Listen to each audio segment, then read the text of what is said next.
ಹೇಗಿದ್ದೀರಾ?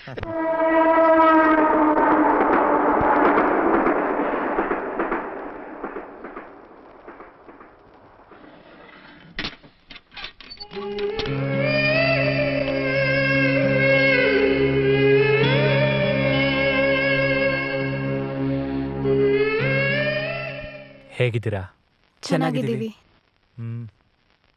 ಸರ್ ನಿಮಗೋಸ್ಕರ ಹೈಕೋರ್ಟಲ್ಲಿ ವಾದ ಮಾಡಿ ಬಿಡುಗಡೆ ಮಾಡಿಸಿದ್ರು. ಇನ್ನು ಮುಂದೆ ಯಾವ ಬಿಡುಗಡೆ? ಈಗಾಗಲೇ 4 ವರ್ಷ ಆಗಿದೆ. Anyway thank you sir. ಪರವಾಗಿಲ್ಲ. ಹೊರಡೋಣವಾ? ವೆಲ್ಕಮ್. ಇವಾಗ ಎಲ್ಲಿ ಹೋಗೋದು? ಮನುಷ್ಯ ಇಲ್ಲದೆ ಇರೋ ಜಾಗಕ್ಕೆ.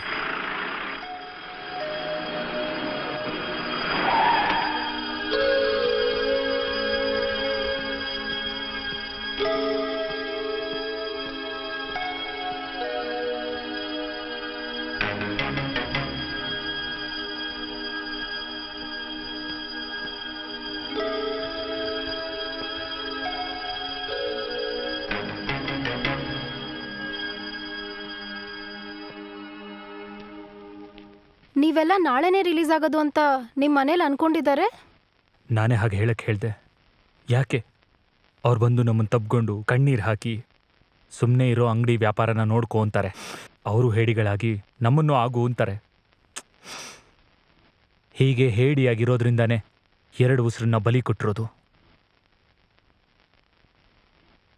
ಸರಿ, ಎಷ್ಟು ದಿನ ಅಂತ ಅದನ್ನೇ ನೆನ್ಸ್ಕೊಂಡಿರಕ್ಕಾಗತ್ತೆ? ನಿಧಾನವಾಗಿ ಮರೆಯೋ ಪ್ರಯತ್ನ ಮಾಡಿ. ಏನನ್ ಮರಿ ಅಂತಿದ್ಯಾ? ಏನು ಗೊತ್ತಿಲ್ದಿರೋ ವ್ಯಕ್ತಿನ ಅಟ್ಟಿಸ್ಕೊಂಡು ಹೊಡೆದ್ರಲ್ಲ, ಅದನ್ ಮರಿಬೇಕಾ? ಇಲ್ಲ ಕಲ್ಯಾಣ ಮಂಟಪದಲ್ಲಿ ಅತ್ಯಾಚಾರ ಮಾಡಿ ಕೊಲೆ ಮಾಡಿದ್ರಲ್ಲ, ಅದನ್ ಮರಿಬೇಕಾ?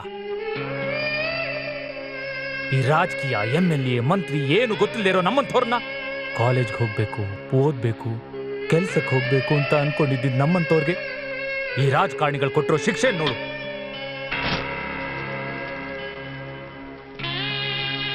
ಇಲ್ಲಿ ನೋಡು, ಒಂದ್ ಕೈ ನೋಡು, ನೋಡು, ಇಕ್ಲ ಇದೆಯಲ್ಲ, ಇಕ್ಕಲದಲ್ಲಿ ಹಿಡಿದು ಒಂದೊಂದು ಉಗ್ರನ್ನು ಕಿತ್ತಿದ್ದಾರೆ ಲಾಕಪ್ ಅಲ್ಲಿ.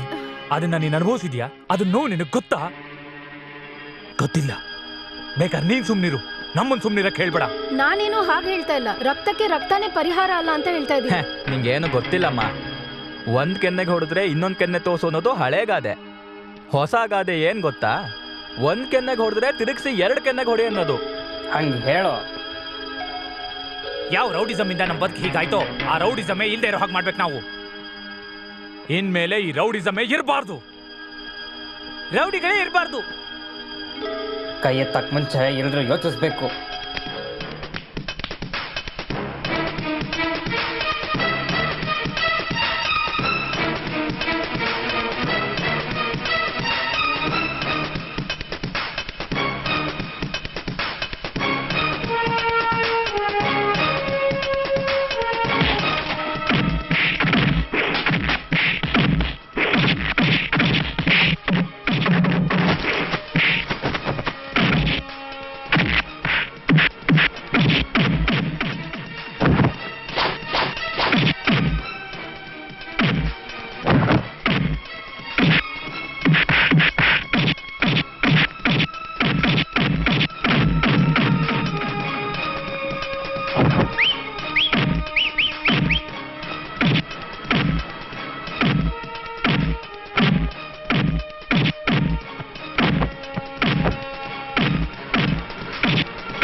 ನಿನ್ನಿಂದಾನೇ ಇವತ್ತು ಮಾರ್ಕೆಟ್ಗೆ ಮುಕ್ತಿ ಸಿಕ್ತು. ದೇವ್ರು ನಿನ್ ಚೆನ್ನಾಗಿಟ್ಟಿರ್ಲಿ. ನಾವ್ ಯಾಕಿರೋದು? ನಿಮ್ಗೆ ಯಾವ್ದಾದ್ರು ಸಮಸ್ಯೆ ಇದ್ರೆ ನಮಗೆ ಹೇಳಿ. ಯಾವನ ಗಲಾಟೆ ಮಾಡಿದ್ದು? ಏನ ನೀನೇನ ರೋಡಿಸಮ್ ಮಾಡಿದ್ದು? ಇಲ್ಲಿರೋ ಯಾರನ್ ಬೇಕಾದ್ರೂ ಕೇಳ್ಕೊಳ್ಳಿ. ನಾನೇನಾದ್ರೂ ತಪ್ಪು ಮಾಡಿದೀನಿ ಅಂತಾದ್ರೆ ನಿಮ್ಗೆ ಏನ್ ಬೇಕೋ ಆ ಶಿಕ್ಷೆ ಕೊಡಿ. ಇಲ್ಲಿ ಏನ್ ನಡೀತಾ?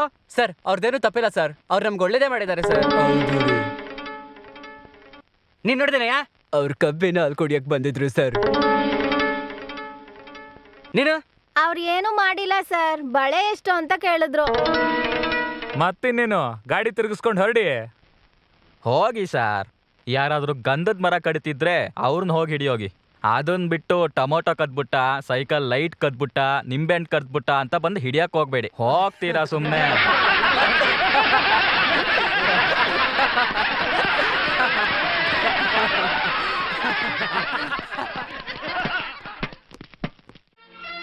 ಇನ್ಮೇಲೆ ಪೊಲೀಸರು ನಂಬಿದ್ರೆ ಯೂಸ್ ಇಲ್ಲ. ನಮಗ್ ನಾವೇ ಪೊಲೀಸು, ನಾವೇ ಕೋರ್ಟು.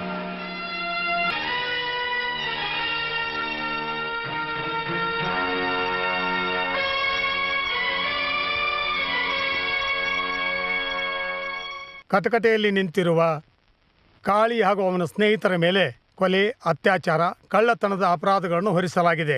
ಈ ಅಪರಾಧಗಳನ್ನು ಇವರೇ ಮಾಡಿದ್ದಾರೆಂದು ಅದನ್ನು ಪ್ರತ್ಯಕ್ಷ ನೋಡಿದ್ದಾಗಿಯೂ ಹಲವಾರು ಜನ ನಮ್ಮ ಜನತಾ ನ್ಯಾಯಾಲಯದಲ್ಲಿ ಸಾಕ್ಷಿ ಹೇಳಿದ್ದಾರೆ. ಹಾಗಾಗಿ ಕಾಳಿ ಹಾಗೂ ಅವನ ಸ್ನೇಹಿತರನ್ನು ಅಪರಾಧಿ ಎಂದು ನಿಶ್ಚಯಿಸಲಾಗಿದೆ. ಮೇಲ್ಕಂಡ ಅಪರಾಧಗಳಿಗೆ ಜಗತ್ತಿನ ಎಲ್ಲಾ ಮೂಲೆಗಳಿರುವ ಕೋರ್ಟ್ಗಳಲ್ಲಿ ಮರಣವೇ ತೀರ್ಮಾನವಾಗಿರುತ್ತದೆ. ನಮ್ಮ ಜನತಾ ನ್ಯಾಯಾಲಯದಲ್ಲಿ ಏನು ಶಿಕ್ಷೆ ನೀಡಬೇಕೆಂದು ನೀವೇ ತೀರ್ಮಾನಿಸಿ.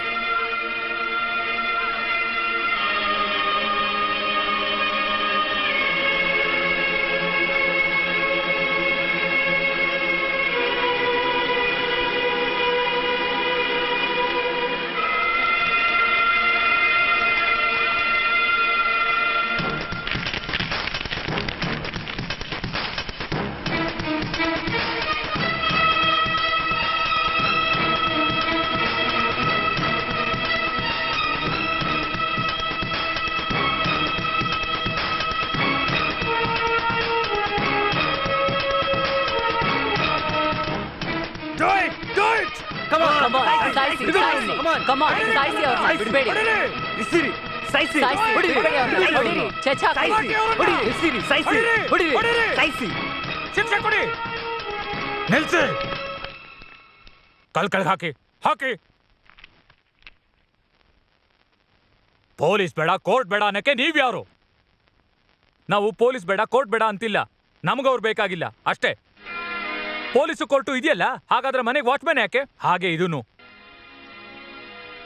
ಹಳ್ಳಿಲಿ ಪಂಚಾಯತಿಯವರೇ ನಿರ್ಧಾರ ಮಾಡ್ತಾರೆ ತಾನೆ.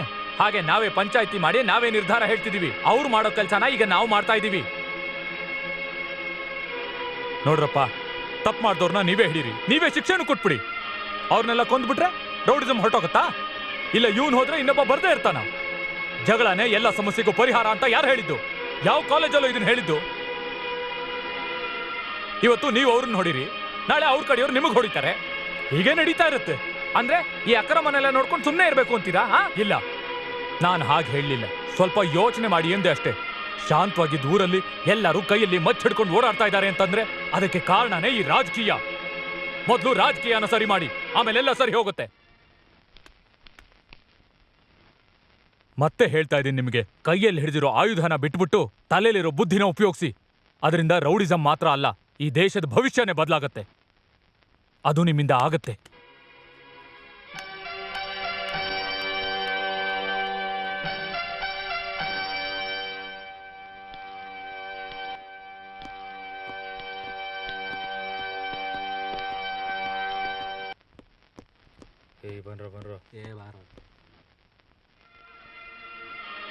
ಶಾಂತವಾಗಿದ್ದ ಊರಲ್ಲಿ ಎಲ್ಲರೂ ಕೈಯಲ್ಲಿ ಮಚ್ಚಿಡ್ಕೊಂಡು ಓಡಾಡ್ತಾ ಇದ್ದಾರೆ ಅಂತಂದ್ರೆ ಅದಕ್ಕೆ ಕಾರಣನೇ ಈ ರಾಜಕೀಯ.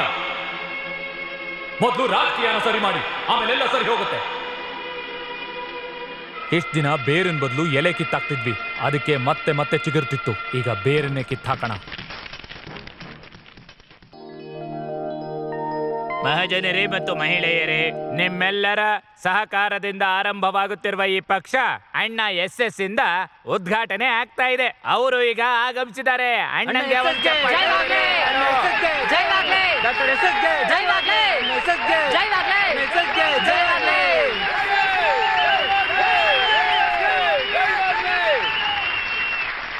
ಅಣ್ಣ ಆಗಮಿಸಿರೋದ್ರಿಂದ ನನ್ನ ಮಾತುಗಳನ್ನ ಮುಗಿಸಿ ಅಣ್ಣನ್ನ ವೇದಿಕೆಗೆ ಆಹ್ವಾನಿಸ್ತೀನಿ. ಹೆಸರಾದ ಗೌರವಾನ್ವಿತ ಸಂಘದ ನಾಯಕರಾದ ಅಣ್ಣ ತಿಪ್ಪೇಶಿಯವರೇ, ಅದರ ಜೊತೆಗೆ ನನಗಿಂತ ಮೊದಲೇ ಬಂದು ವೇದಿಕೆಯನ್ನು ಅಲಂಕರಿಸಿರುವಂತಹ ಎಲ್ಲ ಅತಿಥಿಗಳೇ ಹಾಗೂ ಇಲ್ಲಿ ಆಗಮಿಸಿರುವ ಮಹನೀಯರೇ, ನನ್ನನ್ನು ಹೆರದೇ ಹೆತ್ತಿರುವಂತಹ ತಾಯಂದಿರೇ, ಕಳೆದ ಆಡಳಿತದಲ್ಲಿ ನಾನು ಪರಿಸರ ಸಚಿವನಾಗಿದ್ದಾಗ ಒಬ್ಬ ಯಜಮಾನರು ನನ್ನ ಹತ್ತಿರಕ್ಕೆ ಬಂದು ನಿಮ್ಮ ಕರ್ನಾಟಕದಲ್ಲಿ ನೀವು ಹೆಂಗಸರಿಗೆ ಗೌರವ ಕೊಡ್ತೀರಾ. ಅದು ಕಾವ್ಯವಾದರೂ ಸರಿ, ಕವಿತೆಯಾದರೂ ಸರಿ. ನೀವುಗಳು ಹೆಣ್ಣು ಮಕ್ಕಳಿಗೆ ಗೌರವ ಕೊಡ್ತೀರಾ ಅಂತ ಅಂದ್ರು ಅವರು. ನಾನಾ ಯಜಮಾನ್ರಿಗೆ ಹೇಳ್ದೆ, ಅದು ನಮ್ಮ ಸಂಸ್ಕೃತಿನೇ ಅಲ್ವಾ ಅಂತ. ನಮ್ಮ ಪ್ರಕಾರ ಹೆಂಗಸರು ಪವಿತ್ರ ಜೀವಿಗಳು. ಅಲ್ಲದೆ ನಮ್ಮಂತಹ ಮಂತ್ರಿಗಳು ಅವರನ್ನ ದೇವತೆ ಅಂತಾನೆ ಪೂಜಿಸ್ತೀವಿ. ಅಷ್ಟೇ ಯಾಕೆ, ನಮ್ಮ ರಾಜ್ಯದಲ್ಲಿ ಭಿಕ್ಷುಕ ಕೂಡ ಭಿಕ್ಷೆಯನ್ನ ಎತ್ತುವಾಗ ಅಮ್ಮ ತಾಯಿ ಅಂತಾನೆ ಭಿಕ್ಷೆ ಬೇಡೋದು, ಬದಲಾಗಿ ಅಯ್ಯ ಅಪ್ಪ ಅಂತ ಅಲ್ಲ. ನಮ್ಮ ರಾಜ್ಯದಲ್ಲಿರೋ ಭಿಕ್ಷುಕರಿಗೂ ಕೂಡ ಹೆಣ್ಣಿನ ಪಾವಿತ್ರ್ಯತೆ ತಿಳಿದಿದೆ ಅಂತ ನಾನು ಆ ಯಜಮಾನರಿಗೆ ಮತ್ತೆ ಮತ್ತೆ ಹೇಳ್ಬಿಟ್ಟೆ ನಾನು ಇಲ್ಲಿಗೆ ಬಂದಿದ್ದು. ನಾನು ಹೆಣ್ಣನ್ನ ತಾಯಿ ಅಂತ ನಂಬಿರೋದ್ರಿಂದಾನೇ ನಾನು ವೇದಿಕೆಗೆ ಬಂದು ಕೂಡ್ಲೆ ನನ್ನನ್ನ ಹೆರದೆ ಹೆತ್ತಂತ ತಾಯಂದಿರೇ ಅಂತ ಕರೆದಿದ್ದು ನಾನು ನಿಮ್ಮನ್ನೆಲ್ಲ. ಮಹಾಜನರೇ ಮತ್ತು ಮಹಿಳೆಯರೇ, ನೀವು ಕೂಡ ನನ್ನ ಹಾಗೆ ಹೆಂಗಸರಿಗೆ ಮರ್ಯಾದೆಯನ್ನ ಕೊಡಬೇಕು. ಹೆಣ್ಣು ಸಮಾಜದ ಕಣ್ಣು ಅನ್ನೋದನ್ನ ಮರಿಬೇಡಿ. ಆ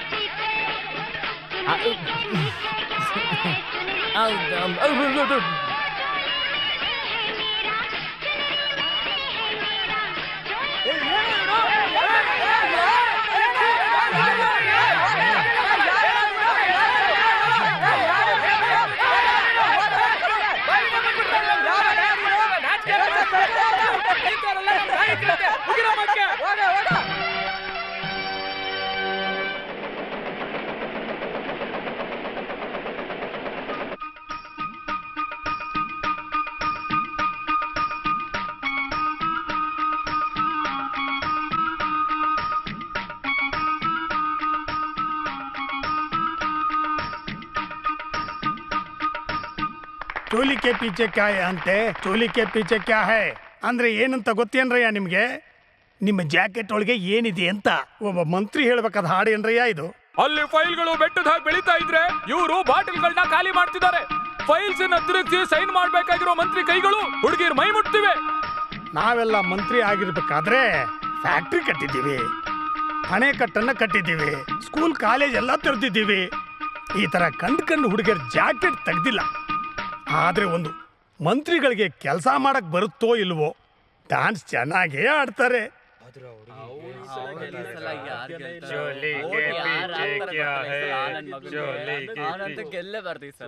ಇಷ್ಟು ವರ್ಷ ಸತ್ಯ, ಶ್ರಮ, ಶಿಸ್ತು ಎಂಬ ಪವಿತ್ರವಾದ ನಿಯಮಗಳಿಂದ ಕೂಡಿದ ನಮ್ಮ ಪಕ್ಷಕ್ಕೆ ಈಗ ಒಂದು ಹೊಸ ಸಮಸ್ಯೆ ಬಂದಿದೆ.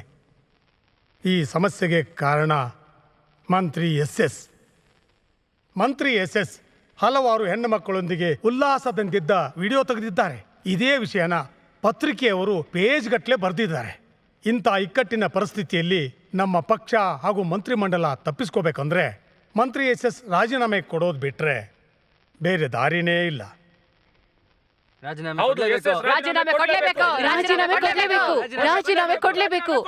ನಾವೆಲ್ಲರೂ ಹೇಳೋ ಪ್ರಕಾರ ಎಸ್ ರಾಜೀನಾಮೆ ಕೊಡ್ಬೇಕು. ಹೌದೌದು, ಸಾಧ್ಯನೇ ಇಲ್ಲ. ಏನಪ್ಪ ಇವರು? ರಾಜ್ಯದ ಮಾನ್ಯ ಮಂತ್ರಿಗಳೇ ಹಾಗೂ ಮಾನ್ಯ ಮುಖ್ಯಮಂತ್ರಿಗಳೇ, ನನ್ನ ಮೇಲೆ ಹೊರಿಸಲ್ಪಟ್ಟಿರುವ ಅಪವಾದಕ್ಕೆ ನಾನು ಉತ್ತರಿಸುವ ಬದಲು ನಿಮ್ಮೆಲ್ಲರಿಗೂ ಒಂದು ಕತೆ ಹೇಳಕ್ಕೆ ಬಯಸ್ತೀನಿ. ಒಬ್ಬ ವ್ಯಭಿಚಾರಿನ ನೋಡಿ ಎಲ್ಲರೂ ಕಲ್ಲೆಸಿತಿದ್ರಂತೆ. ಆಗ ಅಲ್ಲಿಗೆ ಬಂದ ದೊಡ್ಡ ಮನುಷ್ಯ, ನಿಮ್ಮಲ್ಲಿ ಯಾರು ತಪ್ಪನ್ನ ಮಾಡೇ ಇಲ್ವೋ ಅವನು ಕಲ್ಲನ್ನ ಹೊಡೀರಿ ಅಂದನಂತೆ. ನಾನು ನಿಮಗೆ ಈಗ ಅದನ್ನೇ ಹೇಳ್ತಿರೋದು. ನಿಮ್ಮಲ್ಲಿ ಯಾರು ತಪ್ಪನ್ನೇ ಮಾಡಿಲ್ವೋ ಅವರು ನನ್ನ ವಿರುದ್ಧ ಮಾತನಾಡಿ, ಅದಕ್ಕೆ ನಾನು ಉತ್ತರ ಕೊಡಕ್ಕೆ ತಯಾರಿದ್ದೀನಿ. ಅದನ್ನ ಬಿಟ್ಟು ಕಂಡ ನಾಯಿಗಳಿಗೆಲ್ಲ ಉತ್ತರ ಕೊಡಕ್ಕೆ ನಾನು ತಯಾರಾಗಿಲ್ಲ. ಹೀಗೆ ಎದುರು ಮಾತಾಡೋದನ್ನ ಬಿಟ್ಟು ರಾಜೀನಾಮೆ ಕೊಡೋದು ನೋಡು, ಇಲ್ಲ ಅಂದ್ರೆ ನಾನಿನ್ನ ಡಿಸ್ಮಿಸ್ ಮಾಡಬೇಕಾಗತ್ತೆ. ನೀನು ಮನಸ್ಸು ಮಾಡಿದ್ರೆ ನನ್ನನ್ನು ಮಾತ್ರ ಡಿಸ್ಮಿಸ್ ಮಾಡಬಹುದು, ಆದ್ರೆ ನಾನು ಮನಸ್ಸು ಮಾಡಿದ್ರೆ ನಿನ್ನ ಮಂತ್ರಿ ಮಂಡಲನೇ ಡಿಸ್ಮಿಸ್ ಮಾಡ್ತೀನಿ.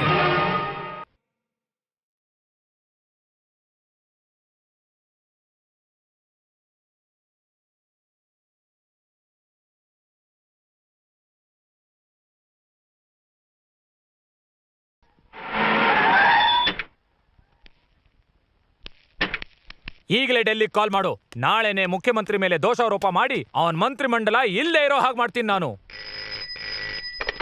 ಹಲೋ ಡಾಕ್ಟರ್ ಎಸ್ ಎಸ್ ಹೌದು ನನ್ನ ಹೆಂಡತಿ ಪ್ರಸವ ಅಲ್ಲಿ ಕರ್ಕೊ ಬರ್ದ ಹಾಸ್ಪಿಟಲ್ ಅಯ್ಯೋ ಕರ್ಕೊ ತಲೆ ಇಲ್ದಿರೋ ನಾಯಿ ನಾನು ಆ ತರ ಡಾಕ್ಟರ್ ಅಲ್ವೋ ಅದು ಓದಿ ಆಗೋ ಡಾಕ್ಟ್ರು ನಂದು ಬಿಟ್ಟಿ ಡಾಕ್ಟ್ರೇಟು ನಾನು ಆಗ್ಲೇ ಹೇಳ್ದೆ ನಂಗೆ ಡಾಕ್ಟ್ರೇಟ್ ಬೇಡ ಬೇಡ ಬೇಡ ಅಂತ ಅನ್ಕೊಂಡು ನೀನ್ ನನ್ನ ಮಾತನ್ನ ಕೇಳಿದ್ಯೇನೋ ಹಲೋ ಕಾಲಿಂಗ್ ಬೆಲ್ ಯಜಮಾನ್ರೆ. ಅಯ್ಯೋ ಯಾವ ಬೆಲ್ ಎಲ್ಲಿಂದ ಹೊಡಿತಾ ಇದೆಯೋ ಗೊತ್ತಾಗ್ತಿಲ್ವಲ್ಲಪ್ಪ ಮೊದ್ಲು ಅವಯ್ಯನ್ ಕಳ್ಸು ನೀನು ಫೋನ್ ಸರಿ ಮಾಡು ಸರಿ ಇದು ಫೋನ್ ಮಾಡಯ್ಯ ಸರ್ ಫೋನಲ್ಲಿ ನಂಬರ್ ಕಾಣಿಸ್ತಿಲ್ಲ ಸರ್. ಎಲ್ಲಿ ಕಾಣತ್ತೆ ಕನ್ನಡಕ ಜೋಬಲ್ಲಿದ್ರೆ ಮಕಕ್ ಹಾಕೋ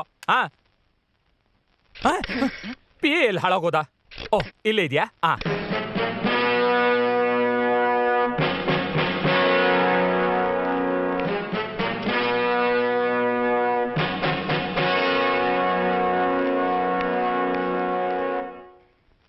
ಮುಖ್ಯಮಂತ್ರಿ ವೀರಸ್ವಾಮಿಯವರ ಮೇಲಿರುವ ದೋಷಾರೋಪಗಳ ಪ್ರತಿಯಾಗಿ ನಡೆದ ಮತದಾನದಲ್ಲಿ ಆಡಳಿತ ಪಕ್ಷದ ಪ್ರತಿಯಾಗಿ 3ಕ್ಕೆ 2ರಷ್ಟು ಮತಗಳು ಬಂದಿರುವುದರಿಂದ ಈ ಸರ್ಕಾರ ಅವರ ಮೇಲೆ ನಂಬಿಕೆ ಕಳೆದುಕೊಂಡಿದೆ.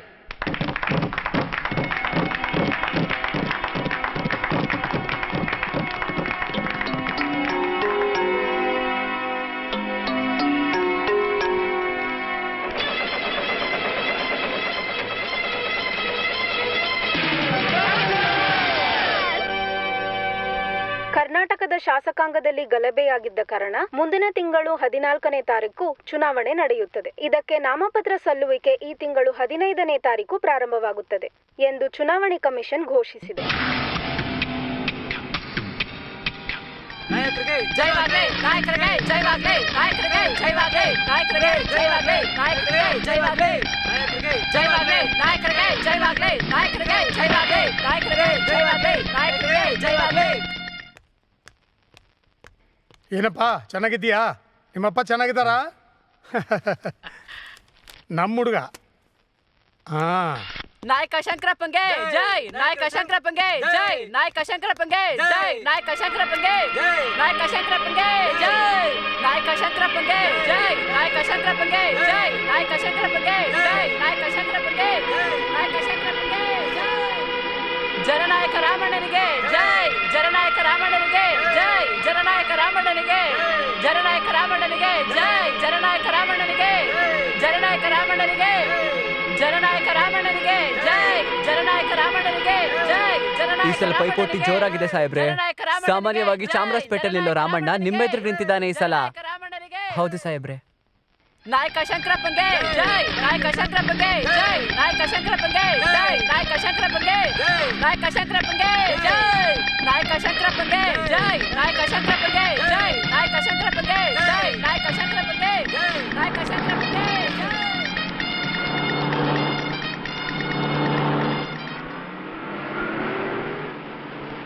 ನಾನು ನೋಡಿದ್ರೆ ಎದ್ದು ನಿಂತ್ಕೊಳ್ಳೋರೆಲ್ಲ ಇವತ್ತು ಎಲೆಕ್ಷನ್ನಲ್ಲಿ ನನ್ನ ಎದುರಿಗೆ ನಿಂತಿದ್ದಾರೆ ಅಂದರೆ ಒಂದು ನಮಗೆ ಮರ್ಯಾದೆ ಕಡಿಮೆ ಆಗಿರಬೇಕು, ಇಲ್ಲ ಅವನಿಗೆ ಭಯ ಕಡಿಮೆ ಆಗಿರಬೇಕು. ಎರಡೂ ನಮಗೆ ಒಳ್ಳೇದಲ್ಲ. ಶಾಸಕಾಂಗ ಗಲಭೆಯಿಂದ ನಾವು ಈ ಚುನಾವಣೆಯನ್ನು ಎದುರಿಸ್ತಾ ಇದ್ದೀವಿ. ಈ ಹುಟ್ಟಿಗೆ 3 ಪಟ್ಟು 4 ಪಟ್ಟು ಪೈಪೋಟಿನ 500,000 ಓಟ್ನ ವ್ಯತ್ಯಾಸದಲ್ಲಿ ಗೆದ್ರೆ ಅವಾಗ ನಮಗೆ ಮರ್ಯಾದೆನೇ ಇರಲ್ಲ. ನನ್ನ ಮರ್ಯಾದೆನ ನಾನು ಕಾಪಾಡ್ಕೋಬೇಕಂದ್ರೆ ಚುನಾವಣೆಯಲ್ಲಿ ವಿರೋಧನೇ ಇಲ್ಲದೆ ಅನ್ಅಪೋಸ್ಟ್ ಆಗಿ ಗೆಲ್ಲೇಬೇಕು. ಅದಕ್ಕೆ ಹಣ, ವ್ಯಕ್ತಿಗಳು, ಆಯುಧ ಏನ್ ಬೇಕಾದ್ರೂ ಉಪಯೋಗಿಸಿ.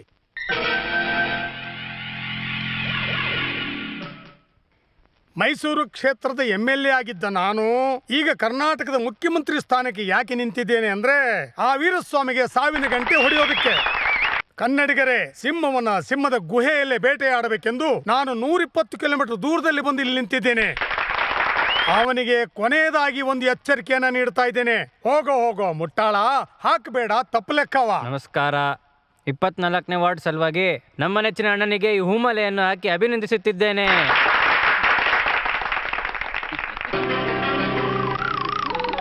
ಮರ್ಯಾದೆ ನಮ್ಮ ಜೊತೆ ಬಂದ್ಬಿಡು, ಇಲ್ಲಾಂದ್ರೆ ಕತ್ತಿ ನಿನ್ ಕತ್ತಲಿ.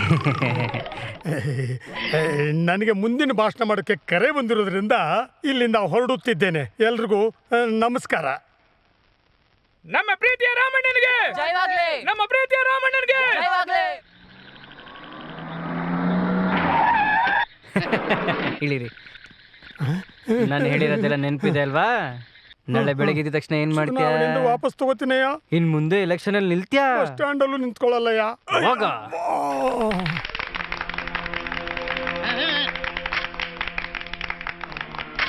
ನೀನ್ ಹೇಳ್ದಂಗೆ ದುಡ್ಡು ಕೊಟ್ಬಿಟ್ವಿ ನಾಮಿನೇಷನ್ ಇಂದ ವಾಪಸ್ ತಗೋತಿತ್ತಾನೆ. ಚುನಾವಣೆಯಿಂದ ಏನು, ನಾನ್ ರಾಜಕೀಯದಿಂದಾನೇ ನಿವೃತ್ತಿ ಪಡಿತೀನಿ. ಆಲ್ ಇಂಡಿಯಾ ರೇಡಿಯೋ ವಾರ್ತೆಗಳನ್ನು ಓದುತ್ತಿರುವವರು ಸೀತಾರಾಮನ್. ರಾಮಾಪುರದಲ್ಲಿ ನಡೆಯಲಿರುವ ಚುನಾವಣೆಯಲ್ಲಿ ಮಾಜಿ ಮುಖ್ಯಮಂತ್ರಿ ವೀರಸ್ವಾಮಿಯವರ ವಿರುದ್ಧ ಯಾರೂ ಸ್ಪರ್ಧಿಸದೇ ಇರುವ ಕಾರಣ ಅವರು ಅವಿರೋಧವಾಗಿ ಆಯ್ಕೆಯಾಗುವ ಸಾಧ್ಯತೆ ಇದೆ. ಅವ್ರನ್ನ ಸುಮ್ನೆ ಬಿಡಬಾರ್ದು ಕಣ್ರೋ, ಯಾರಾದ್ರೂ ಅವ್ರ ಎದುರು ನಿಲ್ಲೇಬೇಕು. ಅದೇ ಯಾರು ನಿಂತ್ಕೋತಾನೆ ಇಲ್ವಲ್ಲ. ಯಾರನ್ನಾದ್ರೂ ಹೋಗಿ ನಿಲ್ಲಿಸ್ರೋ. ನಿಂತವ್ರು ಭಯಪಟ್ಟು ವಾಪಸ್ ತಗೊಂಡ್ರು. ನಾವ್ ಹೇಳಿದ್ರೆ ಯಾರು ನಿಂತ್ಕೋತಾರೆ? ಅದೇ ತಾನೇ. 1,00,000 ಜನ ಇರೋ ಊರಲ್ಲಿ ಒಬ್ರಿಗೂ ಧೈರ್ಯ ಇಲ್ವಾ? ನನ್ನನ್ನು ಕೇಳಿದ್ರೆ ಏನೇನ ಮಾತಾಡ್ಬೇಡ, ಯಾರಾದ್ರೂ ಇದ್ದೇ ಇರ್ತಾನೆ. ನೋಡಪ್ಪ, ನಾನು ವೀರಸ್ವಾಮಿ ವಿರುದ್ಧ 4 ಸರಿ ಎಲೆಕ್ಷನ್ ನಿಂತಿದ್ದೀನಿ. ಈ 4 ಎಲೆಕ್ಷನಲ್ಲಿ ಕಳ್ಳು ಓಟ್ ಹಾಕೋದು, ಅಧಿಕಾರನ ದುರುಪಯೋಗ ಮಾಡ್ಕೊಳ್ಳೋದು, ಹೀಗೆಲ್ಲ ಫ್ರಾಡ್ ಮಾಡಿ ಅವ್ರು ಗೆದ್ದಿದ್ದಾರೆ. ಹಣ ಬಲನ ಅಧಿಕಾರ ಬಲನ ಎದುರಿಸೋಕ್ಕೆ ನನಗೆ ಶಕ್ತಿ ಇಲ್ಲ ಅಂತಾನೆ ನಾನು ಚುನಾವಣೆಯಲ್ಲಿ ನಿಂತ್ಕೊಳ್ಳಲ್ಲ. ಅಷ್ಟು ಈಸಿಯಾಗಿ ಅಯೋಗ್ಯನ ಗೆಲ್ಲಕ್ ಬಿಡ್ಬಾರ್ದು ಸರ್. ವಿರೋಧ ಮಾಡೋರು ಇಲ್ಲ ಅಂತ ತಾನೇ ಇಷ್ಟೊಂದು ಆಟ ಆಡ್ತಿರೋದು. ಈ ಸರಿ ನೀವು ನಿಲ್ಲಿ, ನಿಮ್ಗೆ ಏನೇ ಸಪೋರ್ಟ್ ಬೇಕು ನಾವು ಮಾಡ್ತೀವಿ. ನಿಮ್ನ ಗೆಲ್ಸಕ್ಕೋಸ್ಕರ ನಮ್ ಪ್ರಾಣ ಬೇಕಾದ್ರೂ ಕೊಡ್ತೀವಿ. ಖಚಿತವಾಗಿಯೂ ನೀವು ಈ ಸಲ ಚುನಾವಣೆಯಲ್ಲಿ ನಿಂತ್ಕೊಳ್ಳೇಬೇಕು.